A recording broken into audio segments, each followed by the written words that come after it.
It was around Christmas time, and I flew into Chennai, which I believe is the third largest city in India. And I got there and was meant to meet two guys I'd never met before who were going to be my teammates in the rickshaw challenge. And we were going to spend 10 days together going 1,000 kilometers in a motorized rickshaw. And we were going to do a series of challenges every day and finally reach the city of Trivandrum at the end, which is in the state of Kerala. And we were meant to fly out from there.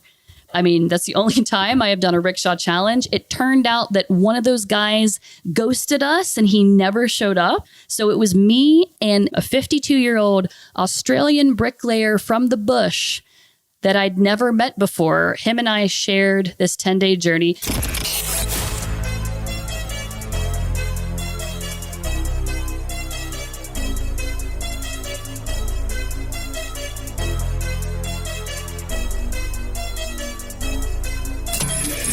This is the Maverick Show, where you'll meet today's most interesting location-independent entrepreneurs and world travelers, and learn the strategies and tactics they use to succeed. And now, here's your host, Matt Bowles. Hey everybody, it's Matt Bowles. Welcome to the Maverick Show. My guest today is Becky Gillespie. She is back on the show. If you haven't listened to the first episode with Becky Gillespie, that was episode number 92. Highly encourage you to check out that episode. We talked about all kinds of amazing things. If you have not yet met Becky, she is a full-time digital nomad. She is the host of the School of Travel's podcast, and she is the author of the book Shimokitazawa, a Tokyo beginner's guide to the world's most walkable neighborhood.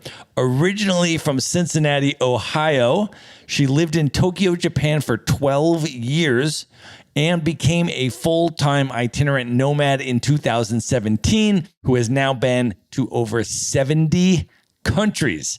She's also been investing in cryptocurrency since 2018 and just gave a keynote speech in Buenos Aires on why cryptocurrency is for everyone. Becky, welcome back to the Maverick Show.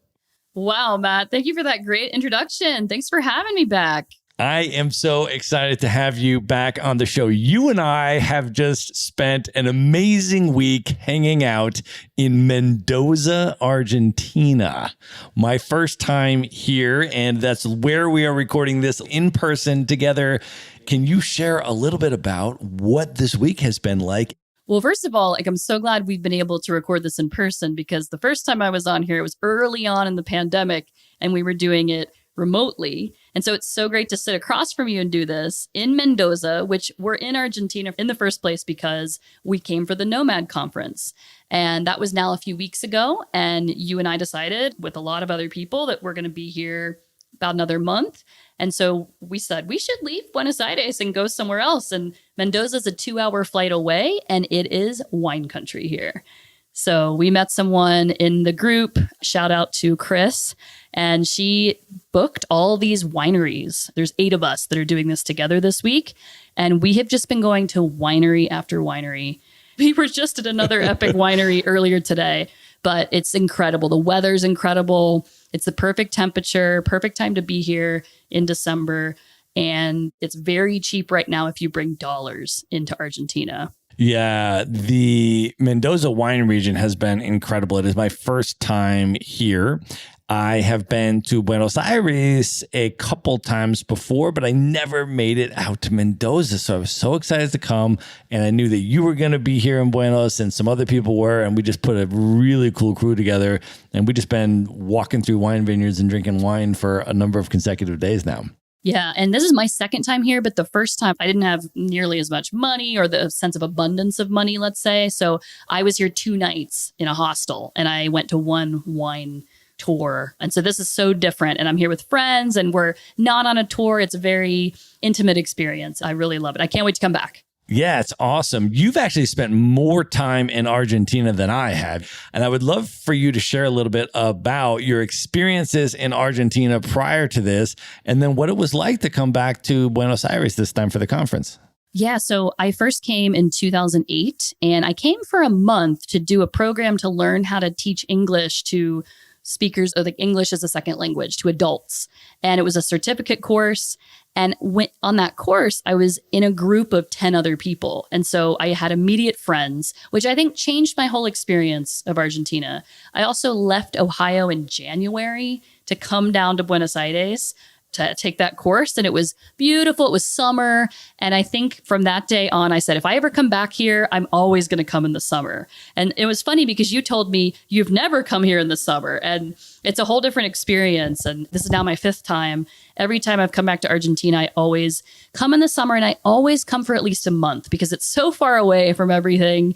And it's such a big country that you need time. And I really love exploring the country, but I could also spend months in Buenos Aires without leaving. There's so much to do there. Yeah, it's a really special city. It was actually the city where I started my nomad journey all the way back in 2013, the first place I went. And as you said, I went there right in the middle of the winter time. Now, it's not a very severe winter here. It doesn't usually even snow or get quite that cold, but I have never been here in the summer until this particular trip. Now, I will say one of the advantages of coming into winter, which I did in 2017, is you can go skiing in the Andes, which is the best skiing in South America, is right here in Argentina. We went out to Bariloche and skied in the lakes region of Argentina in the Andes Mountains, and it was just spectacular views, just amazing. But you've been down to Patagonia as well, right? What was your experience there like? So I haven't been to see the penguins. I haven't been to Ushuaia, which is like the furthest south you can go before you get on a boat to Antarctica. But I have taken a flight from Buenos Aires to El Calafate, which is a glacier town. And you get there, you do a glacier tour, you put on crampons, you walk on the glacier, even in the summer. And a 3-hour bus ride from there is one of my favorite towns in Argentina. It's called El Chalten. And that is basically a base camp, a base town to take all these day trips out to climb these spectacular mountains. And so again, it's a beautiful place to go in the summer. That's so awesome. You've had so many amazing travel experiences. This time when we were in Buenos Aires, I remember we were out eating dinner one night. We were at Don Julio, which is one of the best, if not the #1 rated restaurant in the country of Argentina. It's this incredible parrilla, which is a steakhouse with an insane wine list, an insane wine cellar that we got a tour of, which was incredible. And then we're just out there and we had some really cool folks with us, and we're just having this incredible dinner outdoors, and we're just talking about travel experiences. And all of a sudden, as well as I think I know you, you just come up with all of these travel experiences that I never even knew that you had. And of course, you've been to 70 countries, so I'm sure you've had a lot that I haven't known about. But I wanted to ask you about a couple of them because you've really gone to some very interesting places and sought out some very interesting experiences. Can you talk about your time in Colombia, where you went to Ciudad Perdita, and talk a little bit about what that is, first of all, for people that have never heard of it, and then how that experience was for you? Sure. So I was traveling at the time with a friend who really loves to go hiking, as I do. And shout out to my friend Anna, she had been interested in this first. I looked into it and I realized if you fly to the city of Santa Marta from Bogota, you can reach this place called Ciudad Perdida, which means lost city in Spanish. And it's actually older than Machu Picchu. It was a 4-day tour. And when I was on that trek, they said, this used to be like a 2-week tour. It was so dense in the jungle and there was like nowhere really to stay and nothing was set up. So a lot of like river crossings. So you had to take a lot more time, but now they've got it back like down into 4 days if you want. And it's just eventually you reach a lot of stairs at the end, like stone stairs leading up to these different platforms where this ancient civilization was. And you can actually see the sea from that civilization. And it was just incredible. That's amazing. I feel like there's so many things in Colombia. As much as I love Colombia and as much time as I've spent there, I've been there multiple times, there's so much more. And I keep learning about all of these incredible things there is to do. I mean, definitely one of my favorite countries in South America. Another country that I have been to multiple times, and yet I haven't done all the stuff that you have, is Nicaragua in Central America. And I'm wondering if you can talk a little bit about your experience in Nicaragua. I would love to hear both about your experience volcano boarding and also about your experience going out to Ometepe Island and what that was all about. Sure. So I went to Nicaragua also with my friend Anna on a different trip. By the way, this is like a cheat sheet for life here. Find a friend that's really adventurous who can frequently go on trips with you if you share the same interests. We went there around Christmas time and we had these ideas. I told her I wanted to go to Ometepe Island, which I'd read about in a travel blog. And first we went to, well, I think I was in Leon, Nicaragua, on my own, and then we met later. But you can do volcano boarding in this city, outside of this city called Leon. It's a one-day thing. You get in a mini bus with a bunch of people on a tour, and they take you out. And you end up volcano boarding. You just go down once. It takes probably about 10 or 15 minutes to get to the bottom of this volcano, but the scenery around you is incredible. So you, I know, Becky, are a snowboarder and you have snowboarded all around the world in Japan and all these other epic mountains. And you've also been sandboarding. You and I have both been sandboarding and did massive desert dunes. So since you were an experienced snowboarder, when you went volcano boarding, did you have that option to do like the snowboard style where you're standing up and boarding down through the volcanic ash? Or was it one of those more where you're like sitting down on like a toboggan style thing? This was more sitting down. I mean, if you want to get excited and try that position for a little while, you can, but really you should sit down for that, which is different from sandboarding. But it was cool in a way, you know, you're closer to the ground when you're sitting down doing it. So you felt like almost like you're more part of the volcano and like, oh, what's behind me kind of thing. Less control, but more control at the same time. Right. But yeah, it's really cool. I'd recommend it to anybody. It's such a unique thing to do. That's awesome. And then tell me about Ometepe Island. What is that and how was it? Talk about really unique places in the world. Did you know, everyone, there's an island in the middle of a lake in the middle of the country of Nicaragua. This is actually the biggest island in the world in a lake. And also they have two volcanoes each on one end of the island. One of the volcanoes is active and the other one is dormant. And you can hike both of them, actually. But the one that is dormant has a crater lake. It has a crater on the top and a lake there. So you can actually be in a lake on an island that's in a lake in a country. It's very, very interesting. But I had found a hostel that was started by two Italian brothers on this island of Ometepe. And to get there, it's crazy. You have to like take what we call a chicken bus. So it was a very rustic bus to a port at the lake. And then you have to take this fast boat and a slow boat. And you take this boat out to the island. And I love those things that are a journey like that to get there because it's like, this is worth it. And I went there. There's a lot of wellness resorts, eco resorts. There's yoga retreats. And I stayed at this hostel, which is crazy. Like I recommend it. It was called El Zopilote, which I think means the vulture. But it was a series of different types of accommodation on this really big property. The first one being a old school bus at the front of the property that had been converted into a store selling lots of different trinkets and snacks and things like that. And there was the first thing I was asked when I entered this space. One guy asked me, "What's your sign? And what's your rising moon?" And if that gives you an idea of where you've ended up here on this property, but they do, because it's started by Italian brothers, they have a big pizza oven on the property. And I think twice a week, they cook pizza in these ovens for everybody there.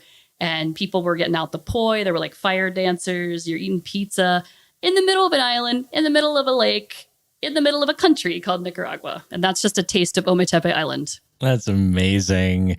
Well, one of the other places that you and I both share a love for is India. We actually had Indian food last night together here in Argentina, and we're reminiscing about some of our experiences in India. Can you share a little bit about the rickshaw challenge that you did in India, what that was all about, and how that experience was? Yeah, so that was actually my third time to India, and it was the first time I'd been to the southern part of the country, like the deep south, as they would call it. It was around Christmas time, and I flew into Chennai, which I believe is the third largest city in India. And I got there and was meant to meet two guys I'd never met before who were going to be my teammates in the rickshaw challenge. And we were going to spend 10 days together going 1,000 kilometers in a motorized rickshaw. And we were going to do a series of challenges every day and finally reach the city of Trivandrum at the end, which is in the state of Kerala. And we were meant to fly out from there.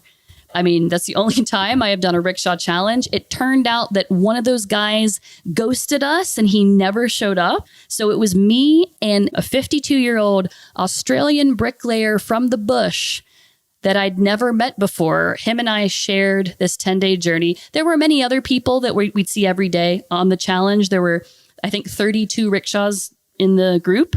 But yeah, I did it with someone I'd never met before. It was pretty interesting.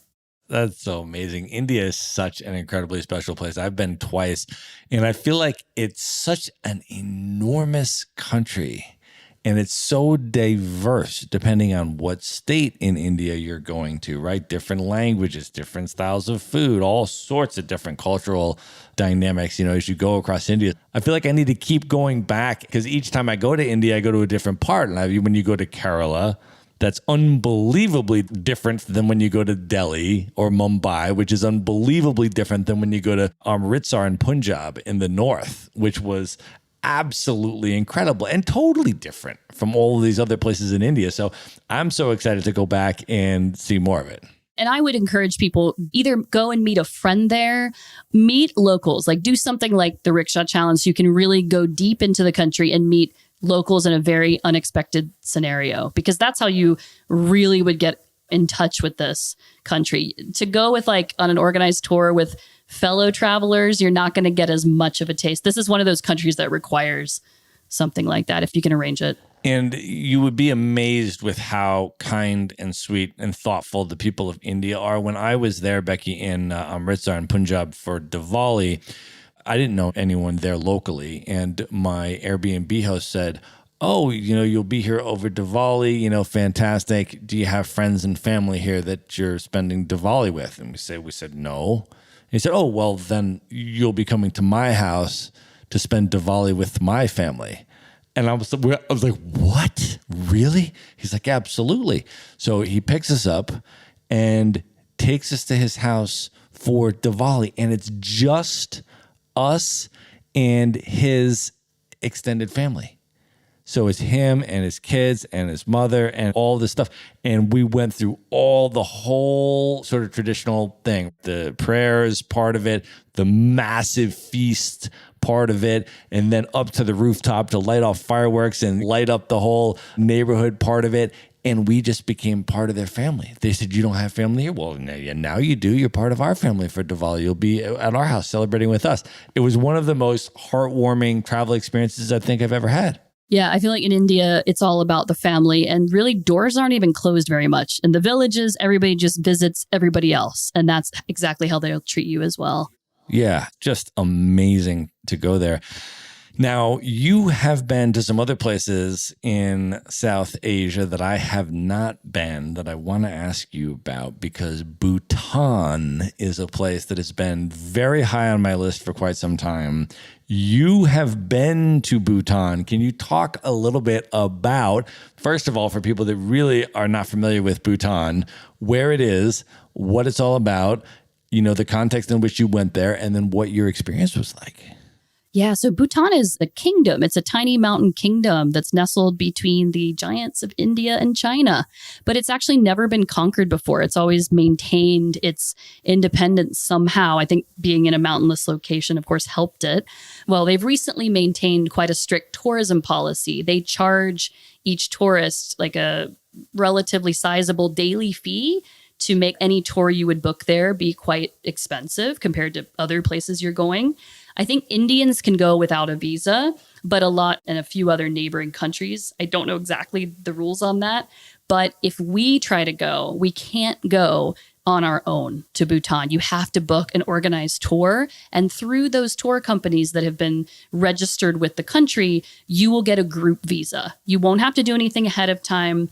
You will just arrive and they'll take care of that visa as you're going through the airport. I will say, landing in Thimphu, the capital of Bhutan, is one of those landings that's exciting because you're landing between all these mountains and it's just beautiful. And it's such a small airport. You get out and you can already see pictures of the king everywhere. And the he's pretty attractive, but he's got a young wife. He's a young monarch. His dad was a very popular king. And he's the one who came up with this concept of gross national happiness, which Bhutan became very famous for. And he also wanted to write a constitution for the country and really give a lot of rights to the people, despite being the king. So it's a pretty peaceful country at this point. And it has some of my favorite food in the world, which I was introduced to in Tokyo, because Tokyo, I found a Bhutanese restaurant there. Very spicy food, a lot of peppers, cheese, and potatoes, and this really nice like red rice. But I love spicy food. So I recommend, if you can find a Bhutanese restaurant in your town, if you're listening to this, try it out. It's really good. You and I both, Becky, we were at that Indian restaurant last night asking them about the spice continuum and how you and I could max out the level of spice that they offered at that particular Indian restaurant, because in Argentina, the food is not spicy at all. So you really have to negotiate, even at an Indian restaurant, to get the spice level up. So that's amazing. What were some of the highlights in Bhutan, though? If someone was to go there, what types of things would they see? What were the standout experiences for you? The number one attraction is the Tiger's Nest Monastery, as it's known. And it's that famous picture you'll see if you start Googling amazing places of the world. It's like a monastery hanging off the side of a cliff. And you can do the trek there. It's not very long. It's like an hour up a very nicely paved trail to the monastery. You cannot go into all sections of it, but you can go inside along like an outer section of it if you're not a monk there. But it was really, really great. You also feel the spiritual vibes in the air. And as I said, the food, but also I was not ready for some of these gorgeous monasteries they have all around the country. And I went in May, early May, and there's beautiful purple, I think they're jacaranda, like these beautiful purple trees everywhere. Actually, about 70% of the population still wears the national dress. And so it's interesting to see like most people wearing traditional clothes, but you can immerse yourself there. That's so awesome. Well, because I have traveled with you now multiple times on different continents, I know that one of the things that you travel with is a ukulele. And you sing and you play the ukulele. And last time we were doing this interview remotely. This time we are in person and you are traveling with your ukulele.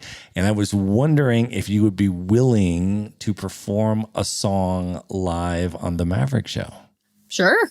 Well, I am a big fan of Adele. And Adele just released her first album in 6 years. And so I can play you a couple of verses from one of her songs, which is called I Drink Wine, which I think is very fitting for where we are.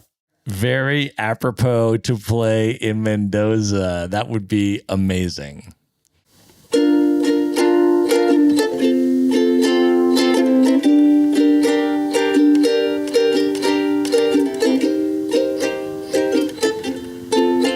How can one become so bounded by choices that somebody else makes? How can we both become a version of a person we don't even like? We're in love with the world, but the world just wants to bring us down by putting ideals in our heads to corrupt our hearts somehow. When I was a child, every single thing could blow my mind, soaking it all up for fun, but now I only soak up wine. They say to play hard, you work hard, find balance in the sacrifice. Yet I don't know anybody who's truly satisfied. Better believe I'm trying to keep climbing, but the higher we climb, it feels like we're both none the wiser. So I hope I learn to get over myself, stop trying to be somebody else.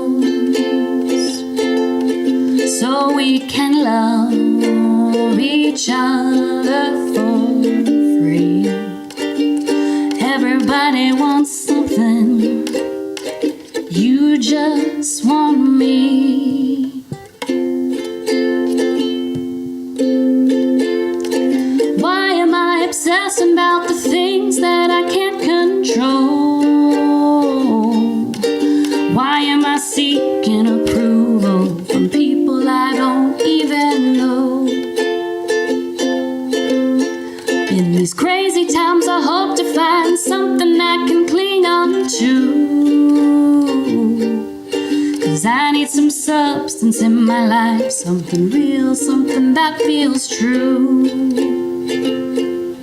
You better believe for you I've cried, high tides. 'Cause I want you so bad, but you can't fight fire with fire. So I hope I learn to get over myself. Stop trying to be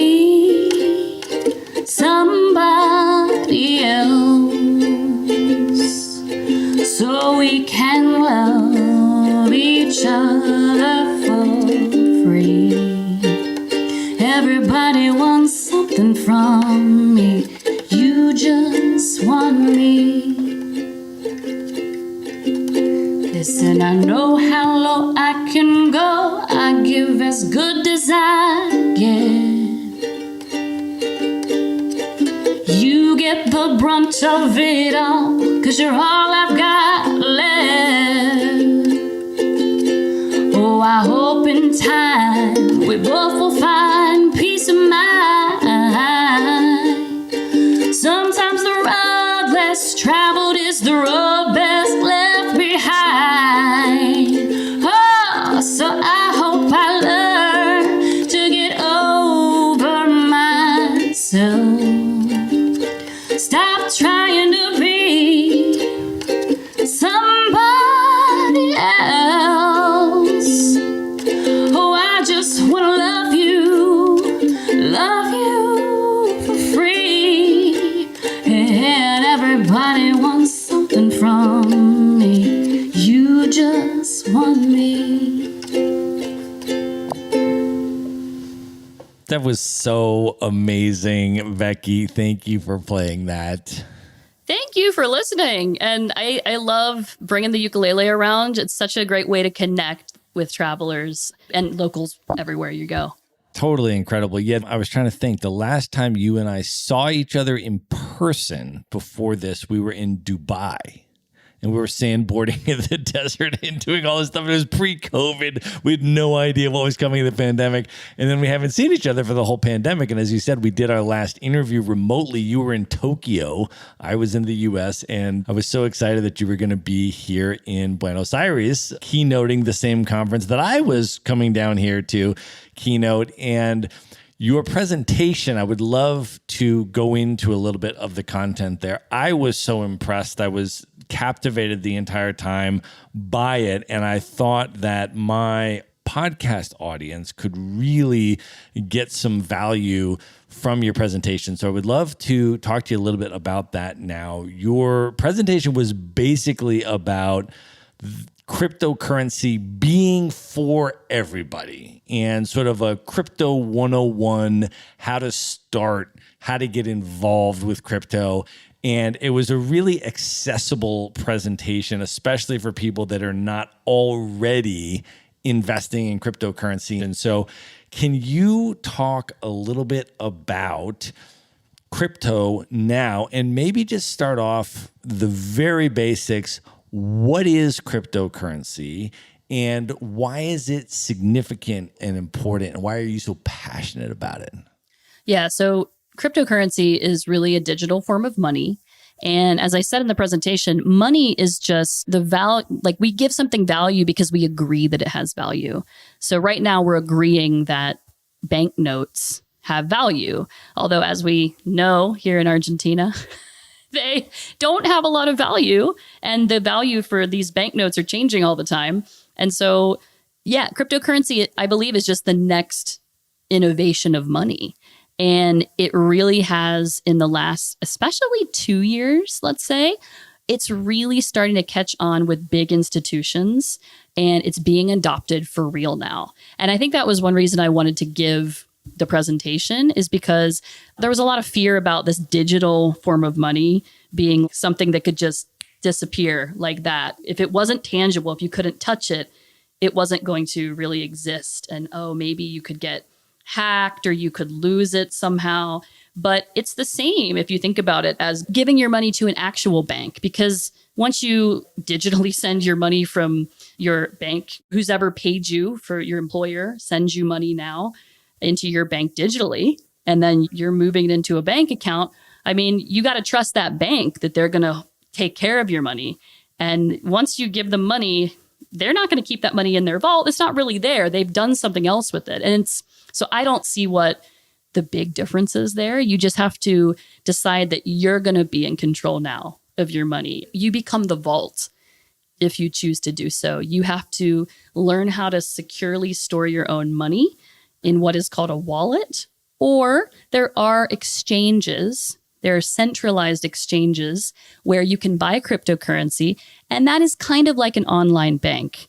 And you can let them store your money as well, just as you might do with a traditional bank. So let's talk about the first steps here for people to get involved in cryptocurrency. Let's say they want to put a toe in the water, maybe put a little bit of money into crypto, buy a little bit, try it out, at least experiment with it a little bit. What are the first steps? How do you access cryptocurrency? How do you buy it? How do you store it? If somebody's listening to this and they say, I'd like to start investing in crypto, I'm not really sure what the first steps are, what do you recommend? There are two exchanges that I would recommend starting with. The first one being crypto.com, because it's accessible to people from all countries. There's not a lot of restrictions there. And also coinbase.com. Coinbase is one of the biggest and older exchanges in the space. And basically, you just need to put in your ID details with these exchanges. You need to have a phone like that you can get an SMS text message to when you first sign up, so they know it's you and you can prove that you own this account through that SMS that they're checking you for. And you need to hook up either your credit card, debit card, or a bank account. So you are going to use your what we call fiat money, or your traditional money from issued by a government. You're going to hook that account up to this new account you're making at Coinbase or crypto.com. And then basically you just make sure your bank account's hooked up and you transfer an amount of fiat money into this crypto account. And then you click down which coin you want to buy with that amount of money that you've put in. That's it. Right. Okay, great. So we're going to link up those two that you recommended. We're going to put those URLs in the show notes so folks can just go and click on them right there. You set up an account, they verify you, go through the security process, all that kind of stuff. It's a secure account. Then you just hook up your bank account, you transfer in however much money you want. So if you have a US bank account, you just connect that and then you transfer your US dollars into this crypto account, and then that allows you to start buying cryptocurrencies. And one thing you will do, and this is for people that are just starting out, because there's a whole other issue of how much information do you want to give the exchanges or not. But if you get verified on this exchange, you will offer your ID document, usually your passport or a driver's license. And as you're signing up with this, let's say it's Coinbase, they will ask you to use your webcam to take the picture of the passport. You got to wait a little while. It could be 4 hours. It could be right away. It could be the next day. Then they're going to check that passport, make sure they can see the information. Then they will say, okay, you're verified. Usually you need to do that before they'll let you play with a bank account. But a lot of these exchanges will let you use a credit card or a debit card like right away. And again, they're going to send you an SMS text message at first to link your mobile device with your account.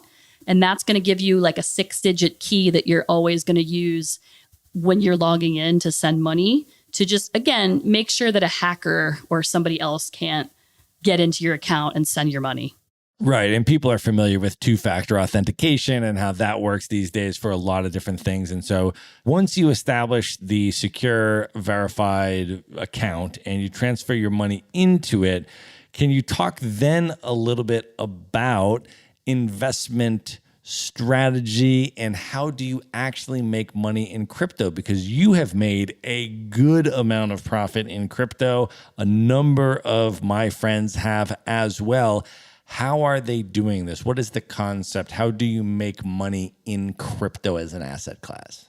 So it is a bunch of speculation right now. I was telling you yesterday that investing in the different cryptocurrencies, most of these coins are like startups. They're all different startup companies that you're putting your money into. And a lot of these companies, they don't have a long track record yet. They have news coming out about what they are working on. And that's where the price of the coin can increase, or it could be a decrease if it's a long time, but there hasn't been any new news. That's really what these prices are moving for, except Bitcoin is it's the music of the market. If that music stops and it starts to go down, then the rest of the market often will go down with it. So I would always tell people, start with Bitcoin, buy some Bitcoin. It is a store of value. Most people consider it as the gold. Keep it. It's going to keep its value and likely go up over time because it's a scarce asset. There's only 21 million Bitcoins that will ever be created. And because of that, we think supply and demand that the price will go up over time.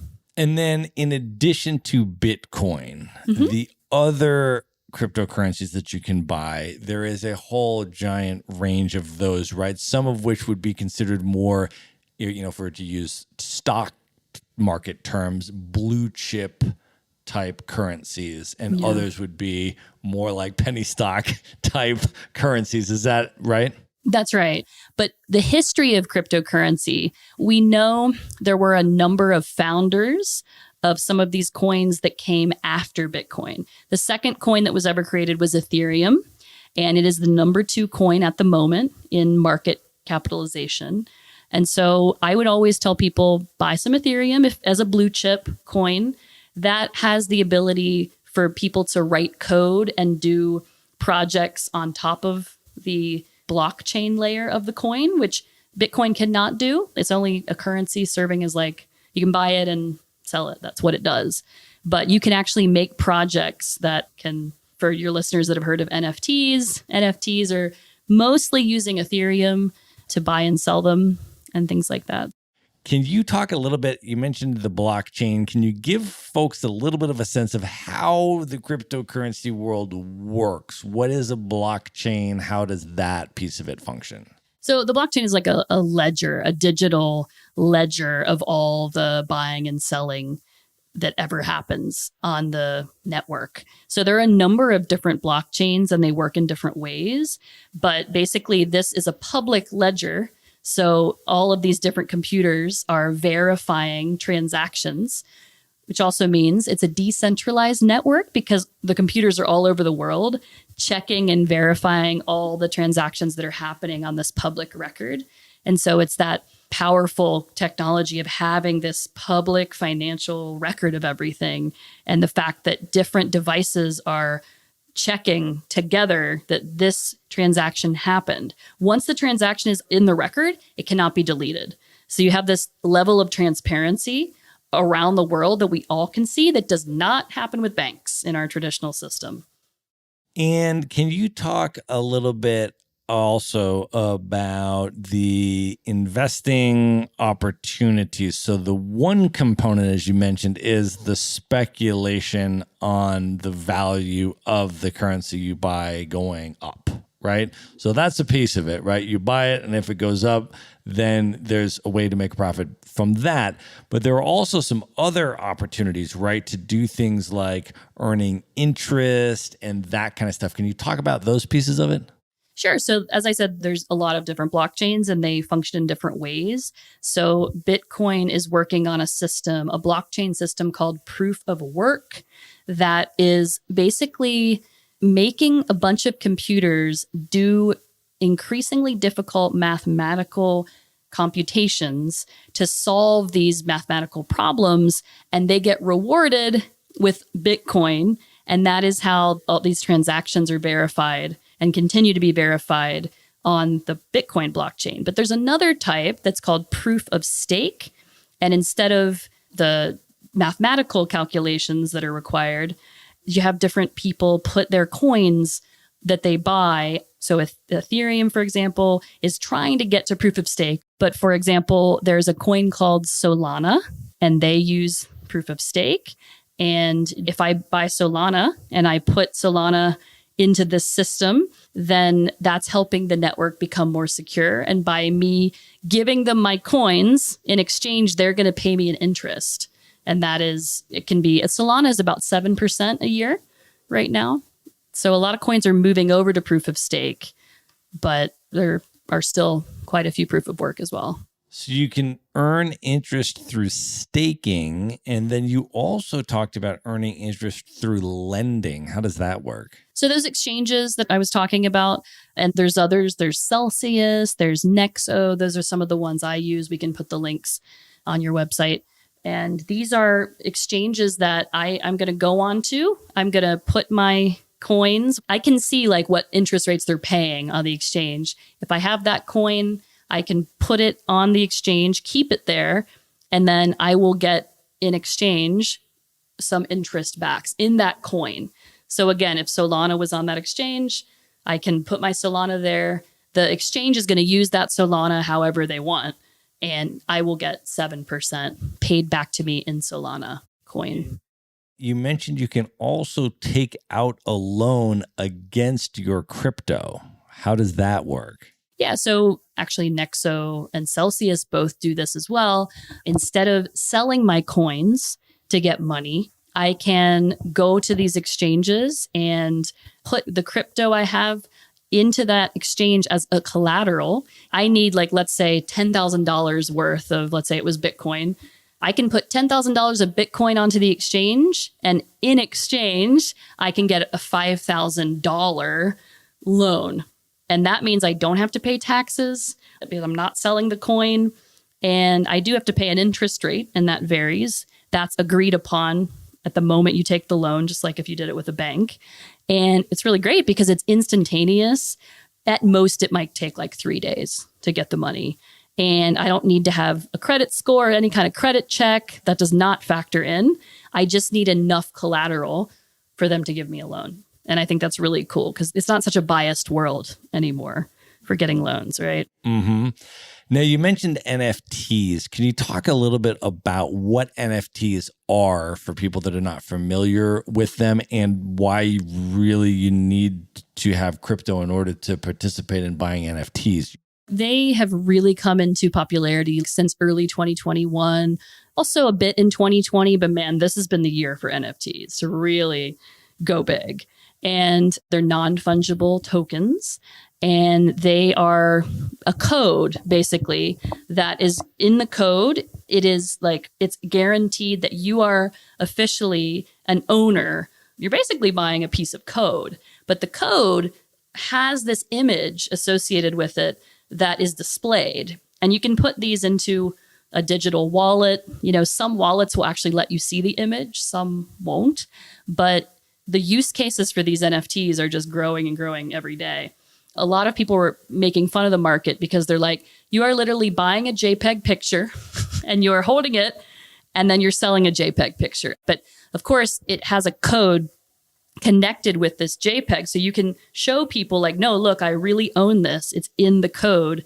You can see that I bought it at this time. You can see it's mine now in my wallet. And eventually it's going to be used to get you into concerts, get you into events. This technology will be used for owning real estate. I do believe we're going to have NFTs as the contracts in the future. Right. So it could be anything ranging from literally just a piece of digital art, which is where it started, which could increase in value the same way that any other regular piece of art in the tangible world increases in value and you sell it for more money, right? Or it could be a digital piece of art that also has all sorts of other type of value layered over it. As you mentioned, this could be a digital admission ticket to an event. This could be some other thing where you exchange this token or you show it. You still own it usually, right? But it has this value where you get this additional thing in the real world for possessing this digital token, right? Also music. I mean, the copyright is going to be in that NFT.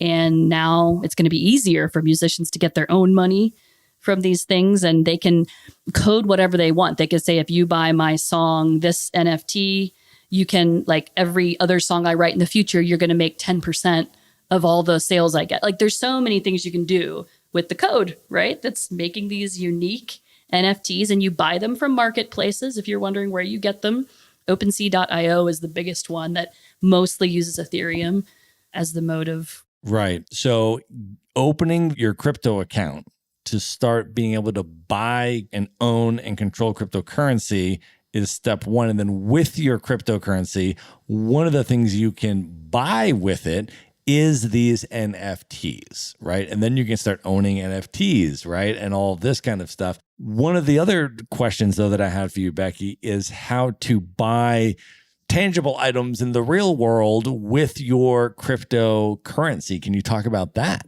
So 2020 is when we mostly saw these things starting. Visa has paired up with some of these exchanges, and they have made credit cards and debit cards. So I actually have a debit card with crypto.com, and it's a Visa card as well. So I use an app, and it has crypto in part of my app and fiat money in part of it. I can use either one, but I can make purchases with my crypto anywhere that Visa is accepted. And I can also, as I pay for purchases, I can get cash back percentages in the native coin of the credit card. So I have crypto.com. The native token is CRO, CRO as we call it. I'm getting CRO when I make purchases with that. It's cool. You can really buy so much now with crypto. That's so awesome.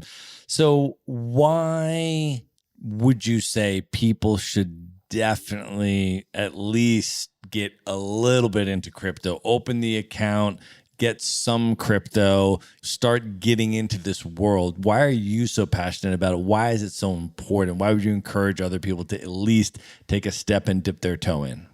I am not that young anymore, Matt. I'm 39 for everybody out there. Listen, I'm going to turn 40 really soon. So excited. But I am old enough to remember missing out on the early days of the internet.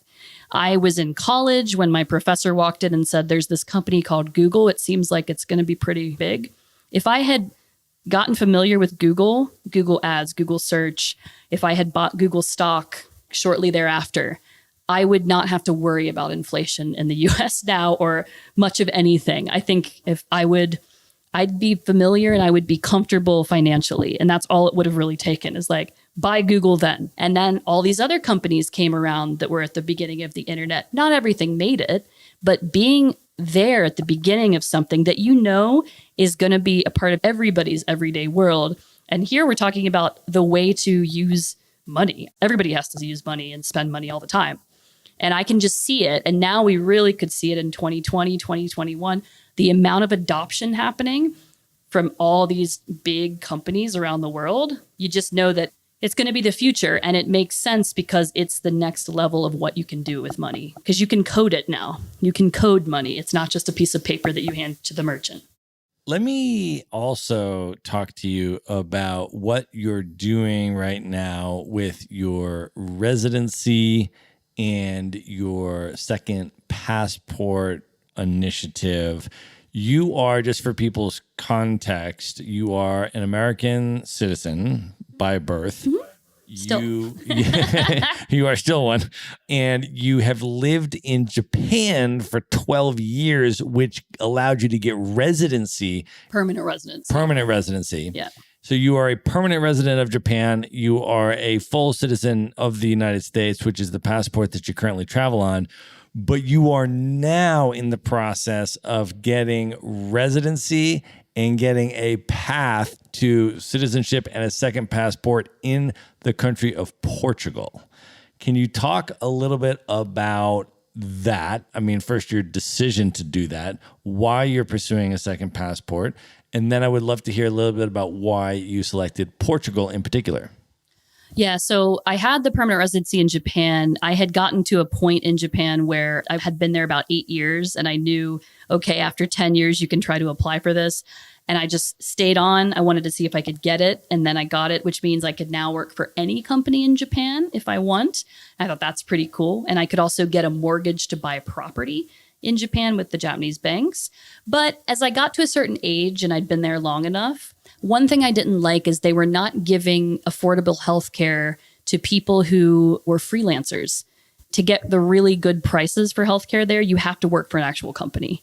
And I was like, I'm paying as much for healthcare every month as I'm paying for my rent.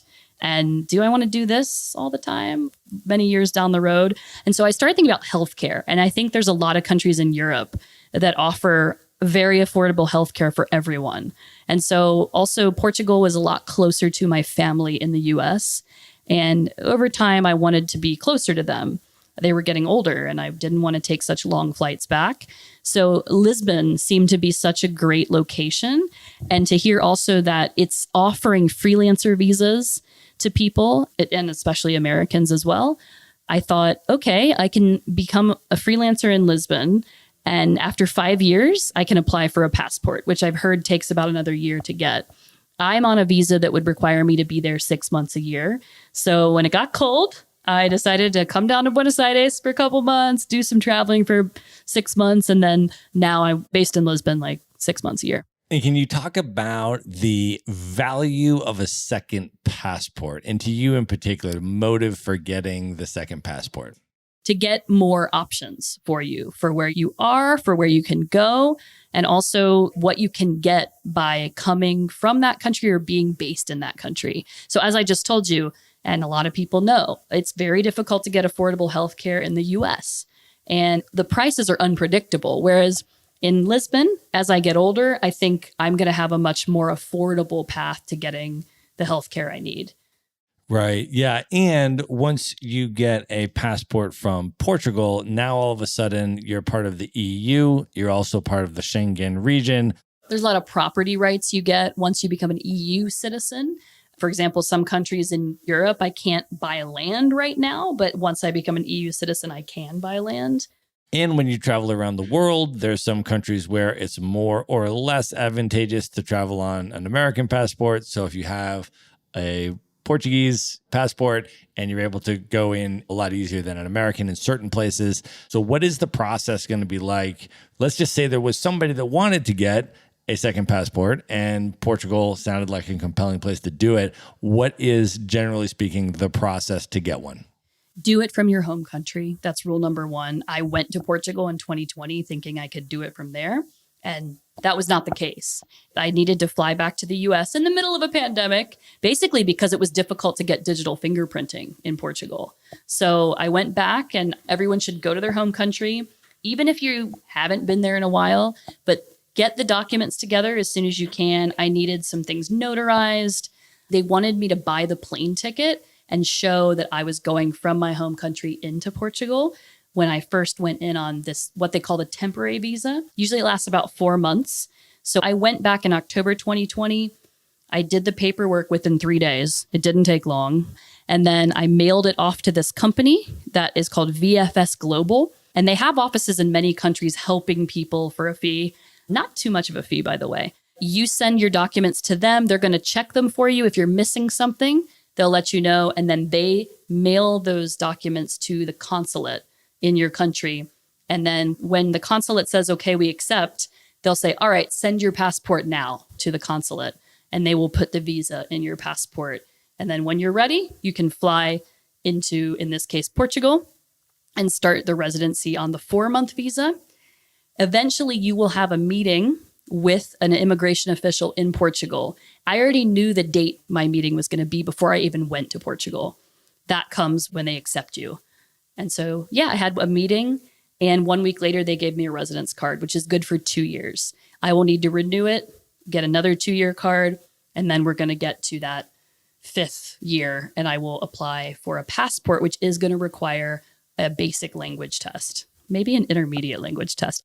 Right. Okay, cool. And then over the next 4 years or so, there is a physical presence requirement that you're in Portugal for 6 months of the year. And then you can travel and nomad around for 6 months of the year. And Right. You just do that for the next 4 years and you meet the physical presence requirement.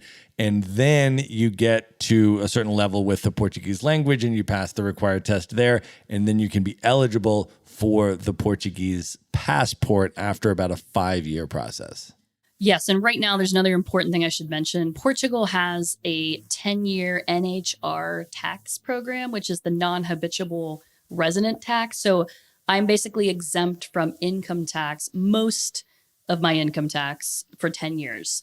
It depends on what kind of thing you're doing there, by the way. Some business cannot be excluded. So I'm doing something that is considered like a specialist job. I'm a proofreader, which requires some specialist skills. And so that qualifies as being exempt from tax in Portugal for 10 years. But I am going to be paying Social Security tax, which I think is 10% of your income from the second year. Awesome. That is really, really cool. All right, Becky, at this point, are you ready to wrap this up and move into the lightning round? Yes. Let's do it. Yeah. The lightning round. All right, I have already asked you some lightning round questions in the previous episode, so I want to ask you some new ones. You are an English literature major in college. You read a lot of books. I want to ask for your top 3 recommendations specifically for travel-related books. Yeah, don't you love a good travel book? I think that one of my favorites is by Pico Iyer, and that's spelled Iyer. It's called The Lady and the Monk. And it's about Pico going to Japan to try to be a monk for a year, but it doesn't quite go as he expects. It's a really great book. Another one would be by a man named Terzani, an Italian writer. And he wrote a book called A Fortune Teller Told Me. So look that up by the title. And that is just fabulously written. Both Pico and Terzani are journalists, so they write very well. And the third book would probably be, I don't know, I'm still a sucker for Eat, Pray, Love. I loved that book. That really affected me when I read it as a woman, reading about a woman going out traveling alone. I really liked that book. Awesome. We are going to link all of these up in the show notes, by the way, so folks can just go to one place at themaverickshow.com. Just go to the show notes for this episode, and you're going to see everything that we've talked about and everything that Becky recommends. I also want to ask you this because you are a podcaster and you listen to podcasts as well. What is one of your favorite podcasts that you listen to that you'd recommend people check out? The Maverick Show with Matt Bowles. For sure. Represent what? Okay, other than the Maverick Show and other than the School of Travels, which you host, which we're also going to link up, what is another one that you listen to that you personally really enjoy? One of my first ones ever was called This American Life with Ira Glass. He's been doing it for years and years. And they curate these different stories based around a theme. So, for example, one was about escape. And it was all these different angles on escape. And I never know where the stories are going next or what theme it's going to happen next week. So I love that podcast. That's amazing. We're going to link that up as well. All right, Becky, what is one travel hack that you use that you could recommend to other people? So I love getting lounge access. And because I'm American, it's been pretty easy for me to get lounge access. But recently I joined another lounge program through having my Crypto.com credit card that I mentioned earlier.